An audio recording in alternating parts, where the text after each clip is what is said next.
Hi friends, எல்லாருக்கும் வணக்கம். நான் வெல்னஸ் கோச், உங்களோட பர்சனல் வெல்னஸ் கோச் தினகரன் பேசுகிறேன். போன வீடியோவில் நியூட்ரிஷன் சென்டர்னால் என்னென்னு பார்த்தோம், அங்கே நம்ம ஏன் போகணுன்னு பார்த்தோம். ஸோ இந்த வீடியோவில் ஃபுட்டுனா என்ன, நியூட்ரிஷன்னா என்ன, அந்த நியூட்ரிஷன் நமக்கு ஏன் ரொம்ப ரொம்ப அவசியம், அதை பற்றி பார்க்க போகிறோம். முதல்ல சாப்பாடு. ஃபுட்டுனா என்ன?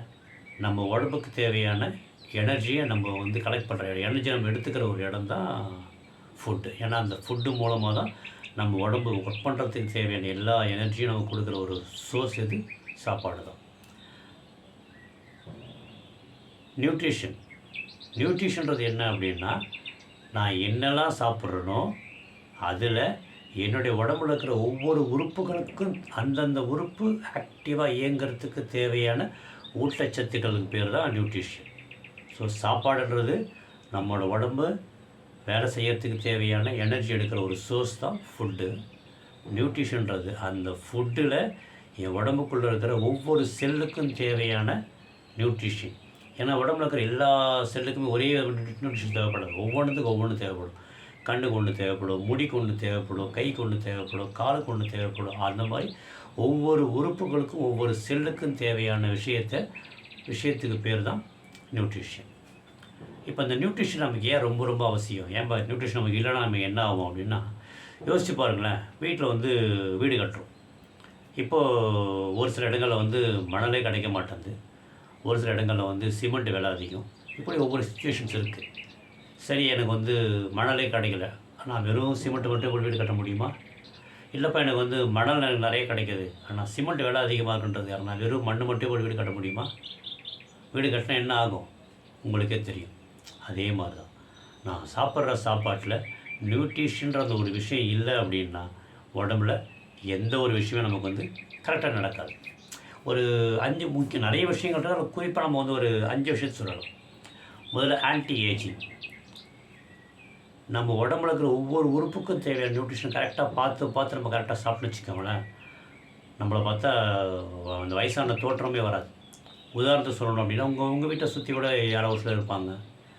ஜப்பான் பீப்புள் பாருங்கள், சைனாவில் பீப்புள் பாருங்கள், அவங்க வயசு அவசரம் நம்ம நம்பவே மாட்டோம்.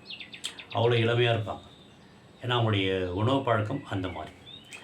அடுத்து சொல்லணும் அப்படின்னா டீடாக்சிஃபிகேஷன் என்ன அப்படின்னா, உடம்புக்குள்ளே இருக்கிற விஷயங்களில் கழிவுகள்லாம் வெளியில் போகணும். கழிவுகள் வெளியில் போகலைன்னா நம்ம நிலைமை என்ன ஆகும் யோசிச்சு பாருங்கள்.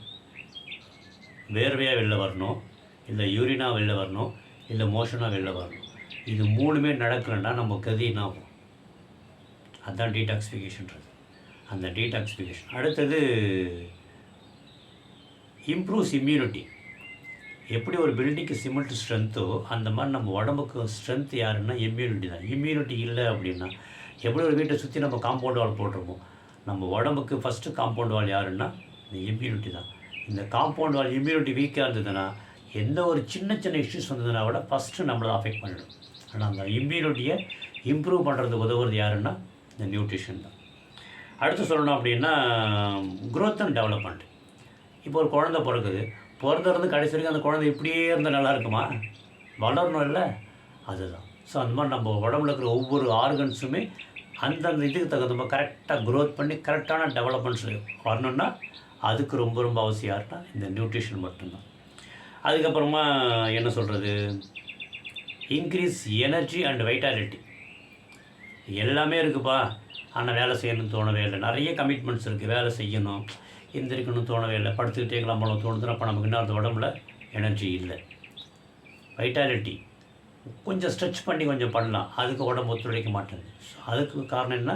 நியூட்ரிஷன் பற்றாக்குறை தான். ஸோ இப்போ இந்த 5 விஷயங்கள், ஆன்டி ஏஜிங், டிடாக்சிஃபிகேஷன், இம்யூனிட்டி, அதுக்கப்புறம் க்ரோத் அண்ட் டெவலப்மெண்ட்டு, அப்புறம் வைட்டாலிட்டி, இது எல்லாத்துக்குமே யார் முக்கியமான அவசியம்னா நியூட்ரிஷன் மட்டும்தான். ஸோ நம்ம சாப்பிட்ற சாப்பாடு வேறு, அந்த சாப்பாடில் இப்போ நான் சொன்ன இந்த நியூட்ரிஷன் வேணும். இந்த நியூட்ரிஷன் இருந்தால் மட்டுமே தான் இந்த 5 விஷயம் நமக்கு கவர் ஆகும். இந்த நியூட்ரிஷன் நமக்கு இல்லை அப்படின்னா இந்த 5மே நடக்காது. இந்த 5மே நடக்கலாம். நமக்கு என்ன நடக்கும் யோசிச்சு பாருங்கள். உடம்புல இம்யூனிட்டி இருக்காது, க்ரோத் அண்ட் டெவலப்மெண்ட் இருக்காது, எந்த ஒரு விஷயத்தையும் நம்மளால் செய்ய முடியாது. நம்மளால் ஒவ்வொரு உறுப்புகளாக அதோடைய வேலையை செய்ய முடியாமல் இம்யூனிட்டி குறைஞ்சிக்கிட்டே வரும். அப்புறம் நம்ம என்ன வெல்னஸ்லேருந்து சிக்னஸ் நோக்கி நம்ம ட்ராவல் பண்ண ஆரம்பிச்சிடும். ஸோ இந்த வீடியோவில் இந்த விஷயம் உங்களுக்கு புரிஞ்சிருக்குன்னு நம்புகிறேன். ஒரு முறை 2 முறை கவனமாக கேளுங்க. ஸோ நீங்கள் சாப்பிட்ற சாப்பாடில் நியூட்ரிஷன் இருக்கா, இல்லை சும்மா வயிற்றை மட்டும் போட்டு போகிறீங்களா, இதை மட்டும் செக் பண்ணிக்கோங்க. சரியா? அடுத்த வீடியோவில் வேறு விஷயத்தை பற்றி உங்களுக்கு டிஸ்கஸ் பண்ணுவோம். நீங்கள் உங்கள் ஹோல் ஃபேமிலி உங்களுடைய உணவு பழக்கத்தை மாற்றிக்கிறது மூலமாக ஹெல்த்தியாக ஹாப்பியாக இருக்கிறதுக்கு நாங்கள் 3 days லைவ் செஷன் நாங்கள் ரன் பண்ணுறோம். யாரெல்லாம் கலந்து விருப்பப்படுறீங்களோ என்னை காண்டாக்ட் பண்ணுங்கள். நான் உங்களுக்கு ஹெல்ப் பண்ணி கைட் பண்ணுறேன். Have a great day. Take care and bye.